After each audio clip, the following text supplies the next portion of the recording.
The massive council chamber fell silent as Captain James Walker entered. His polished black boots echoed against the marble-like floor, each step drawing more stares from the alien representatives. The chamber, built like a giant bowl, held hundreds of different species, all of them watching the first human to ever address the Galactic Council. Walker kept his face neutral, though he couldn't help but notice how some of the aliens touched their personal shields when they saw the pistol at his hip. Standard military protocol required him to be armed, even here. The council had allowed it, though their permission came with plenty of amused smiles. "So," spoke Council Leader Nix, his tall, silvery form leaning forward from the highest seat, "Earth wishes to join the Galactic Council." His universal translator made his words clear, though they carried a hint of humor that Walker didn't appreciate. "Yes, sir," Walker replied, standing straight. "Earth and her colonies are ready to join the galactic community." A low murmur spread through the chamber. Walker spotted several representatives pointing at his weapon, whispering to each other and laughing quietly. He'd expected this reaction.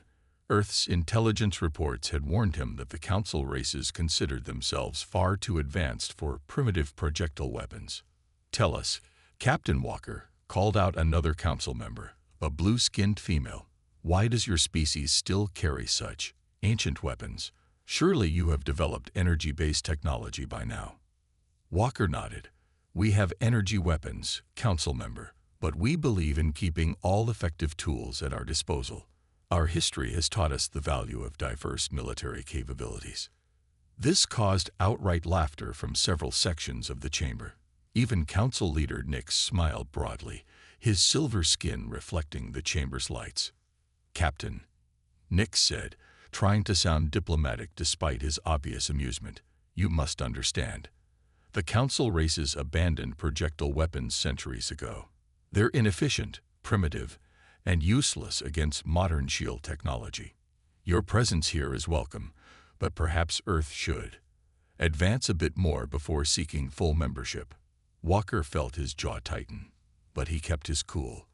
This wasn't the first time humans had been underestimated, and he doubted it would be the last. "With respect, Council Leader, we believe we have much to offer, including military expertise." A large, rocky-skinned representative stood up, his crystalline eyes glowing with mirth. "Military expertise. Your weapons fire tiny metal pieces at things. My young ones play with more advanced technology in their learning centers." More laughter filled the chamber. Walker waited for it to die down before speaking again. "Council members, Earth has a saying, never judge a book by its cover. Another is, pride comes before a fall." This silenced some of the laughter, replaced by confused looks as the aliens' translators tried to process the human idioms. Council Leader Nix raised his hand for quiet. "While we appreciate Earth's enthusiasm, perhaps a demonstration is in order. High Commander Vale, our weapons expert, will inspect Earth's military capabilities next month. This will help us determine your readiness for Council membership." Walker bowed slightly. "We would be honored to host High Commander Vale." As he turned to leave the chamber, Walker heard more whispers and chuckles. He didn't mind. Humanity had faced doubters before, from the first flight at Kitty Hawk to the first colony on Mars. They'd proved themselves again. Outside the chamber, Walker's second-in-command, Lieutenant Rogers, waited with a datapad. "How'd it go, sir?" Walker adjusted his pistol, a small smile finally crossing his face. "About as expected, Lieutenant. They think we're primitives playing with toys." "Their loss," Rogers replied, falling into step beside him. "Should we prepare the full demonstration package for their weapons expert?" Walker nodded, remembering the condescending looks from the Council members. "Everything. From basic firearms to railguns.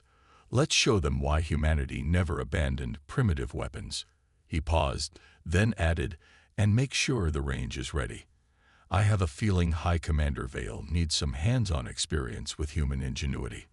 As they walked toward their ship, Walker couldn't help but think about Earth's history. Every great power had fallen when they became too proud, too certain of their superiority. The Council races were advanced, yes, but they'd forgotten a crucial lesson. Sometimes the simplest solutions were the best ones, and sometimes a good old-fashioned bullet could solve problems that fancy energy weapons couldn't. High Commander Vale stood at the Earth military testing range, his silver-gray armor gleaming in the morning sun. His expression showed a mixture of boredom and amusement as he watched the humans prepare their demonstration. Behind him, several council observers took notes on their advanced data pads, occasionally sharing knowing looks. "Shall we begin?" Captain Walker asked, standing next to a table covered with various human weapons. The morning air was crisp, and the shooting range stretched out before them, filled with different types of targets. Vale waved his hand dismissively. "Yes, yes. Show us these projectile weapons of yours." He activated his personal shield, a shimming blue field surrounding him. "Though I doubt they'll impress anyone who has seen a proper plasma cannon." Walker picked up a standard military rifle. "This is our basic combat weapon. It fires pieces of metal at high speed," Vale interrupted. "Yes, we know. Rather crude, isn't it?" He touched his shield generator. "Our youngest children have personal shields that can stop such primitive attacks." Walker simply nodded and aimed at the first target. The rifle cracked 3 times, and 3 holes appeared in the center of the target. Some of the council observers jumped at the loud noise, not used to weapons that made such sounds. "Loud and inefficient," Vale commented. "Allow me to demonstrate real weapon technology." He pulled out a sleek energy pistol.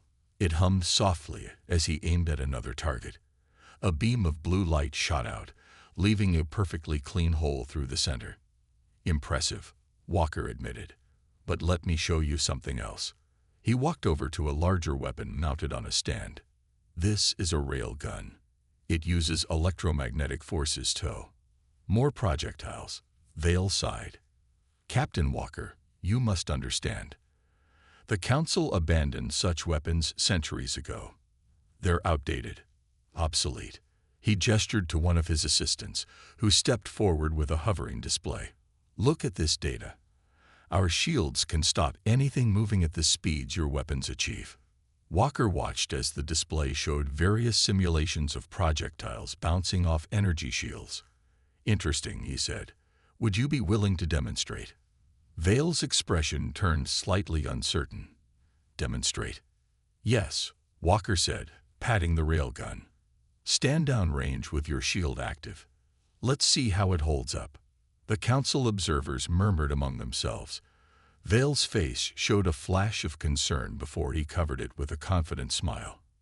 "That would be unnecessary. Our simulations are quite accurate." Walker nodded slowly. "I understand.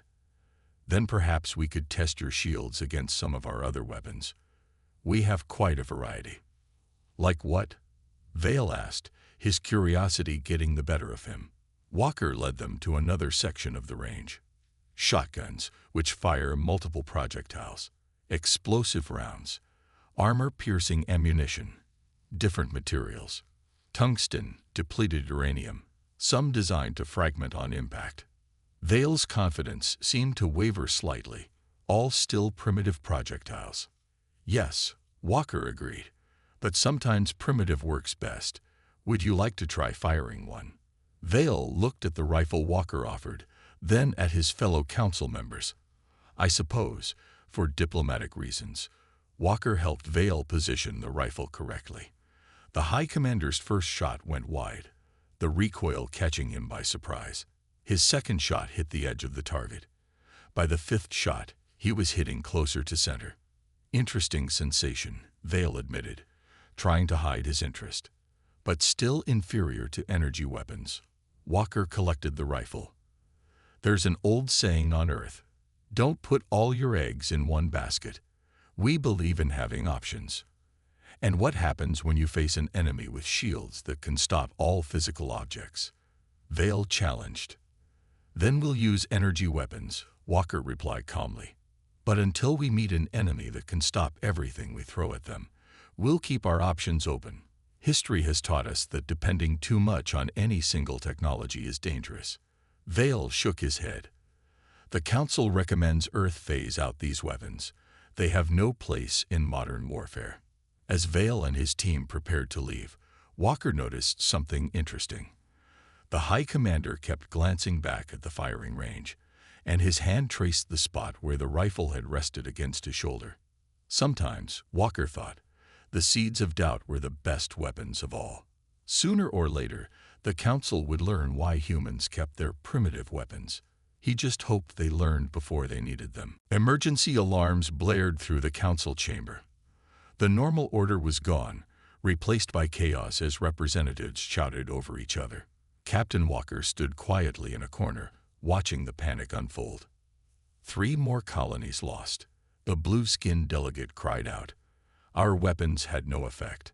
Council leader Nix raised his hands for silence, but the fear in the room was too strong. Reports were flooding in from across Council space, attacks by mysterious crystalline beings that seemed immune to energy weapons. Play the defense footage, Nix ordered, his silver skin looking duller than usual. A large screen appeared in the center of the chamber. The recording showed a Council defense fleet facing strange, angular ships that looked like floating crystals. The Council ships fired their advanced energy weapons.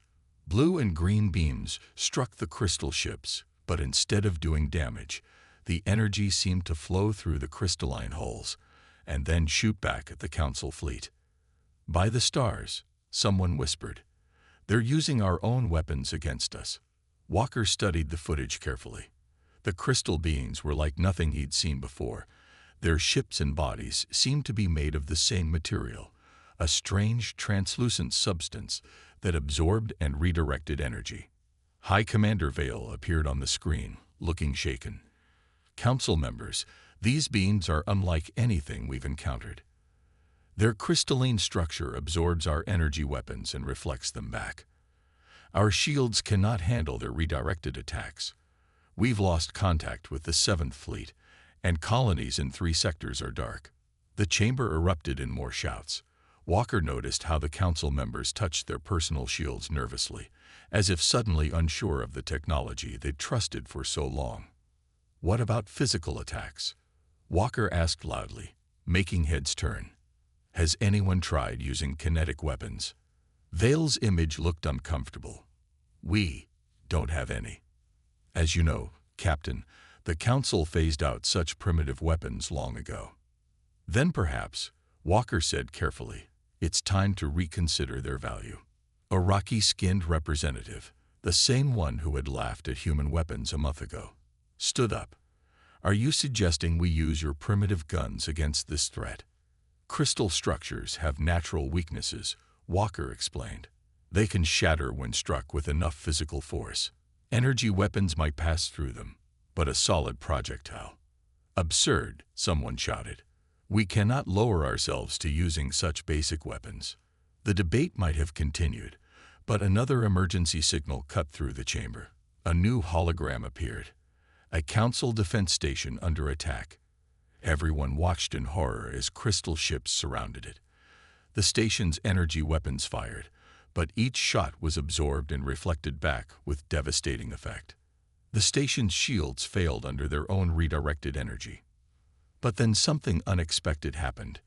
A small supply ship, trying to escape, crashed into one of the crystal vessels. The impact shattered a portion of the crystalline hull, causing the entire ship to break apart. The chamber fell silent. Council leader Nix turned to Walker. Captain, how quickly can Earth provide weapons and training? Before Walker could answer, another alert sounded. The crystal beings had taken 2 more systems. They were getting closer to the Council's core worlds. We need time to manufacture enough weapons, Walker said. But Earth can send defensive forces immediately. We've been preparing for something like this since we first reached the stars. Preparing?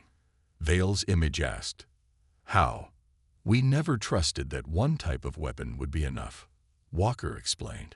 While the Council focused on energy weapons, we kept developing all kinds of weapons, including ones that might work against crystalline structures.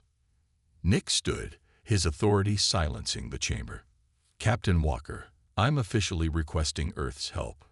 We need your weapons, your ships, and your expertise. Walker nodded. I'll contact Earth immediately. But remember, Council Leader, these weapons you called primitive yesterday will need proper respect and training. They're not toys. We understand, Nix replied, looking older than before. Pride has made us vulnerable. Perhaps it's time for the Council to learn some humility. As Walker left to make his call to Earth, he heard the Council members starting to argue about who would get the first shipment of human weapons. He allowed himself a small smile, not of satisfaction, but of hope. Sometimes it took a crisis to open minds to new or old ideas. The real question was, would the Council learn this lesson in time? The testing chamber in the Council's military headquarters was filled with tension.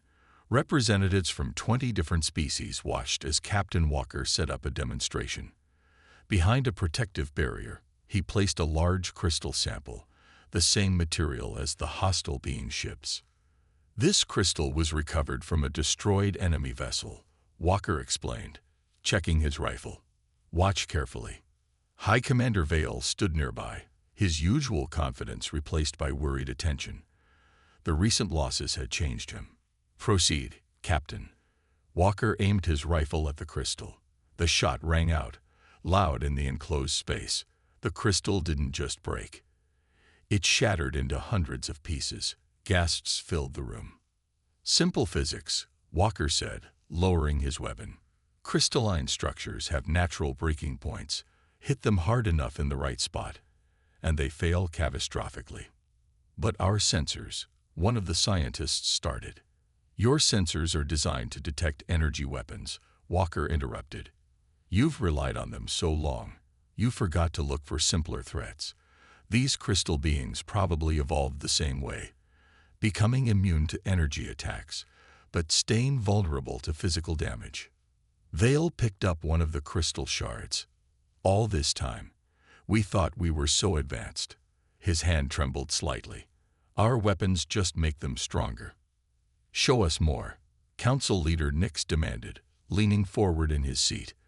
The silver-skinned leader had dark circles under his eyes from sleepless nights of crisis management. Walker moved to a larger weapon.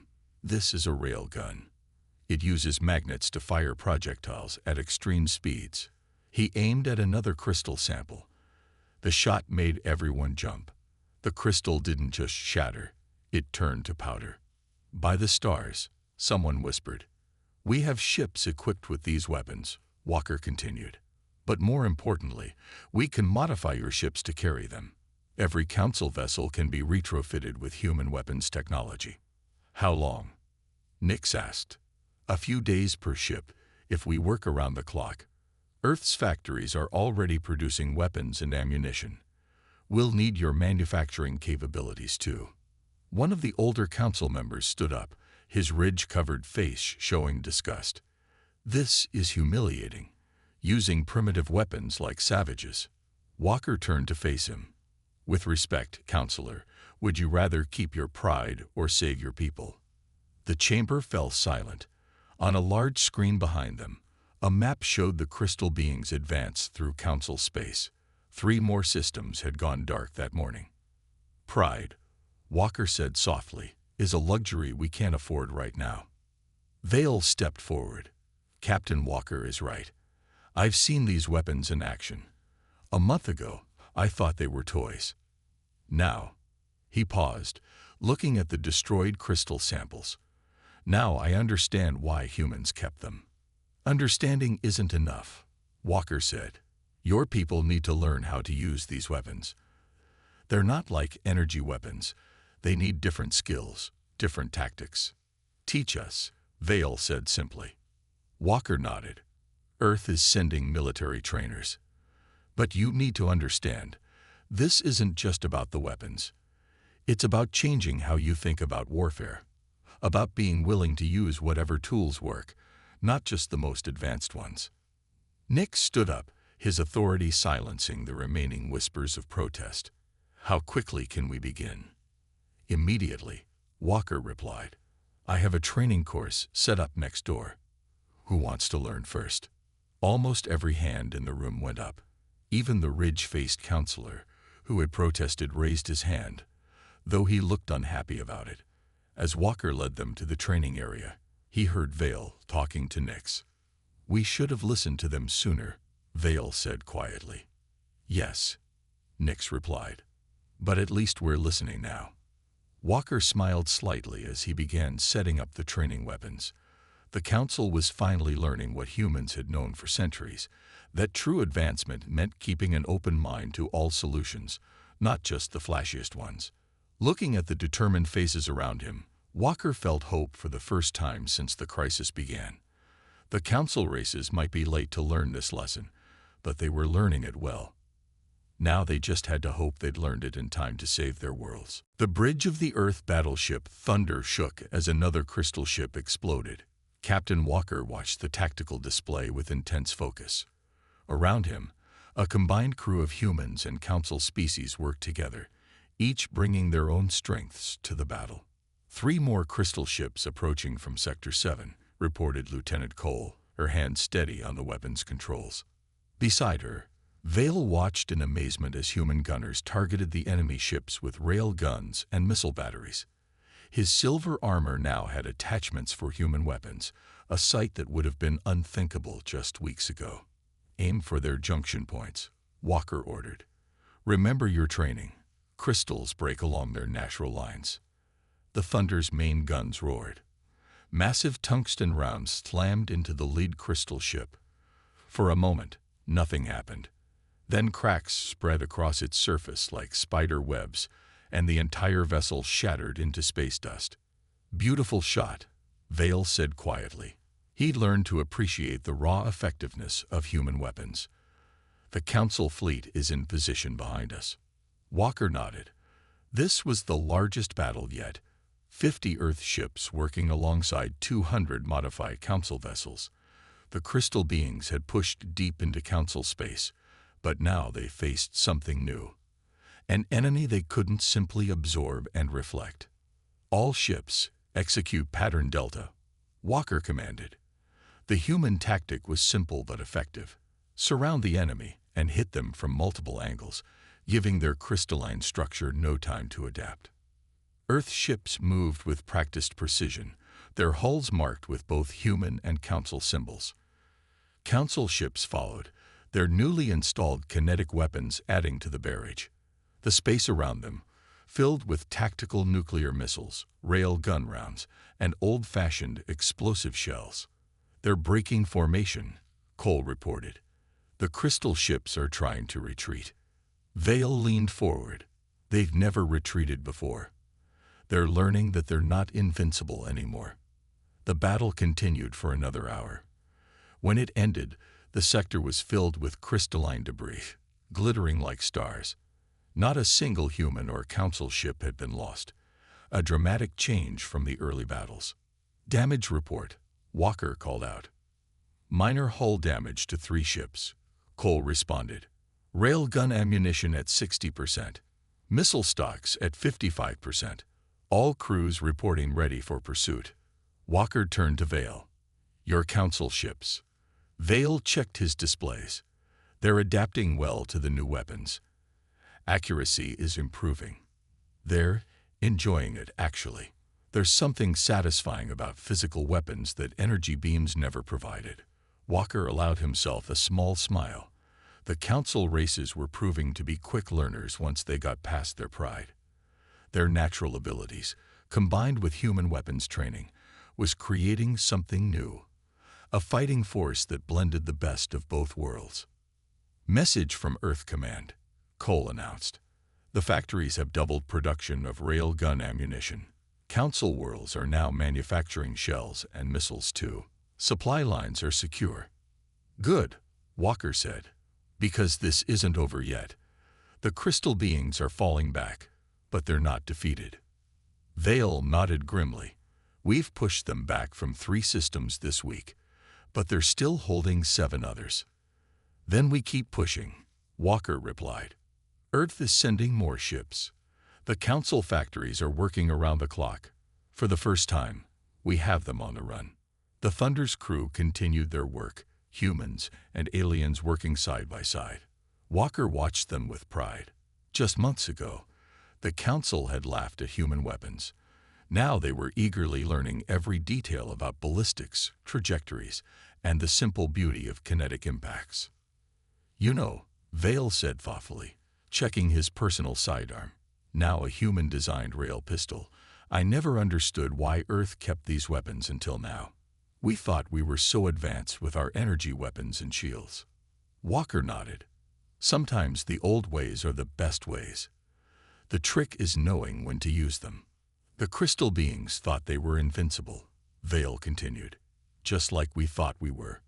Funny how a simple bullet can change everything." As the Thunder prepared to jump to its next target, Walker looked at his mixed crew, human and alien, energy tech and ballistic weapons, old and new working together. Perhaps this crisis had given them all something valuable. The wisdom to see that true strength comes not from having the most advanced weapons, but from being willing to use every tool available.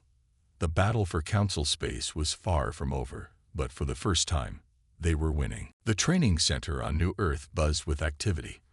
What was once a simple human military base had become the heart of the combined Human Council Defense Force. Captain Walker stood on an observation platform, watching dozens of different alien species learn to handle human weapons. "Impressive progress," High Commander Vale said, joining him at the railing. 6 months ago, most of them had never touched a physical weapon. Now look at them. Below, a group of blue-skinned council troops practiced with shotguns, their shots shattering crystal targets. On another range, rocky-skinned aliens worked with heavy machine guns. The sound of gunfire mixed with energy weapons as the forces learned to use both technologies together. "Yesterday's class hit 90% accuracy," Walker replied. "They're learning faster than we expected." A loud cheer erupted from the vehicle training area. A council crew had successfully operated a tank for the first time, its main gun destroying a simulated crystal ship. The aliens climbed out of the vehicle, their faces showing the same excitement human tank crews always had. "Report from the front lines," Vale said, checking his data pad, now modified with both council tech and human hardware. "The crystal beings have lost 2 more systems. Our combined fleet is pushing them back everywhere." Walker nodded. The war had changed dramatically since humans, and the council started working together. "How are the new hybrid weapons performing?" "Better than expected." Vale pulled up a hologram showing their latest creation, a railgun enhanced with council energy technology. "By adding our power systems to your physical weapons, we've doubled their range and impact force." The success of these hybrid weapons was just one example of how things had changed. Human ingenuity combined with council technology was creating tools neither side could have made alone. "Look there," Walker pointed to a new group entering the training area.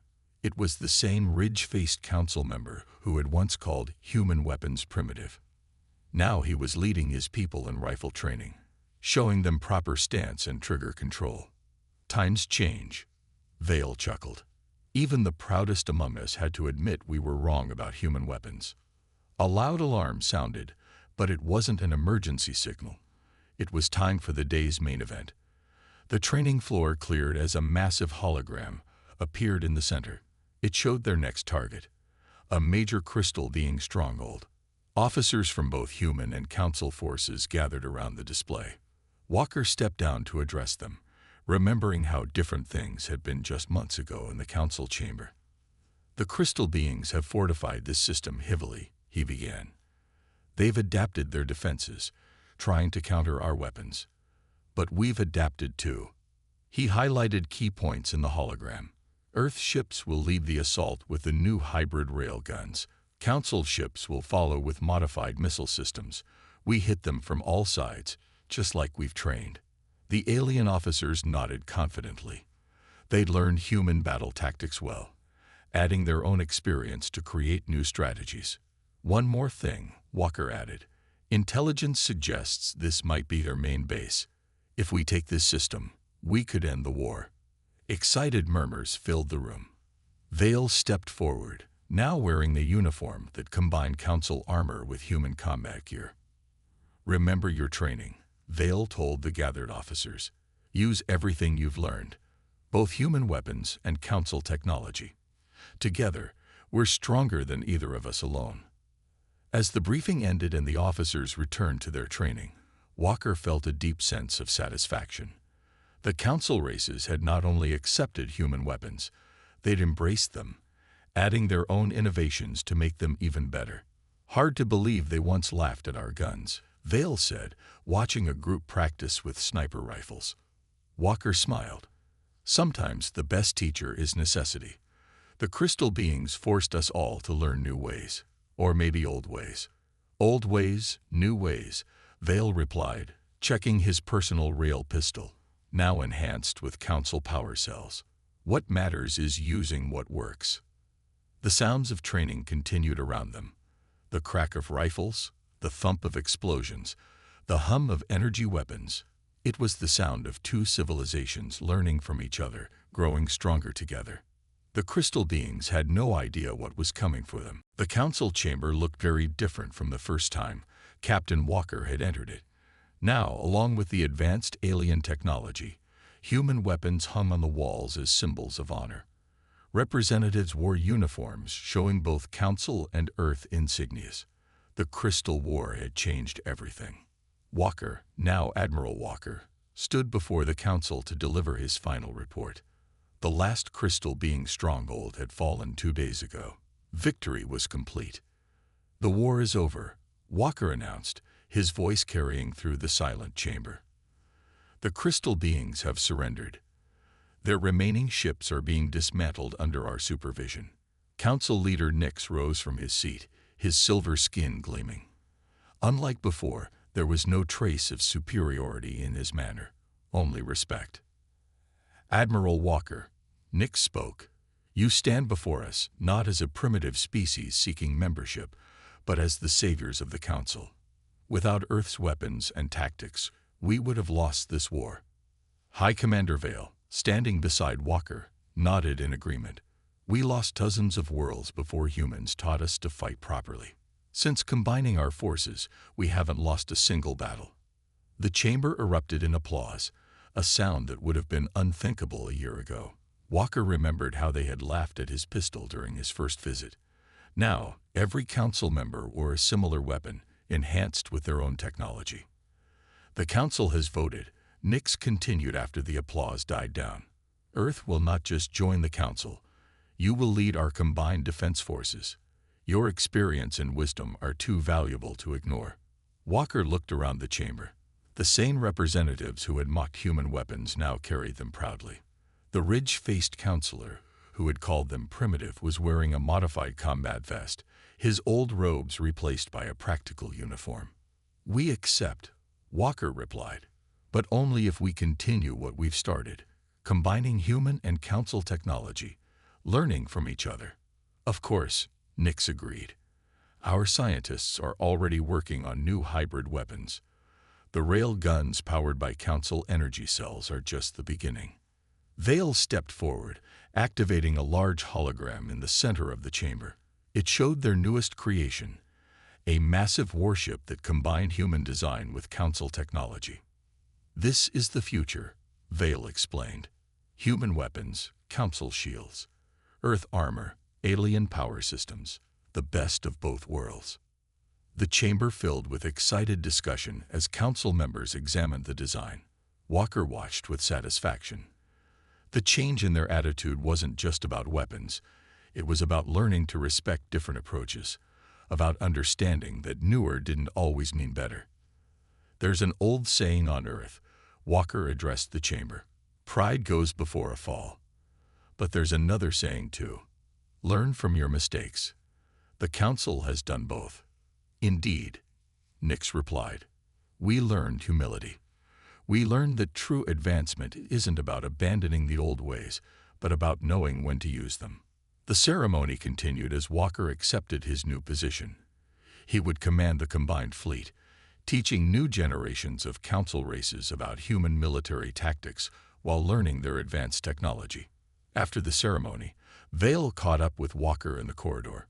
Remember when I inspected your weapons? I thought they were toys. Walker smiled. "Now you sleep with a rail pistol under your pillow. And I'm a better soldier for it." Vale admitted. "We all are. The crystal beings taught us a hard lesson about relying too much on one type of technology." They walked together through the council headquarters. Everywhere, signs of change were visible. Training ranges had been built next to energy weapon facilities.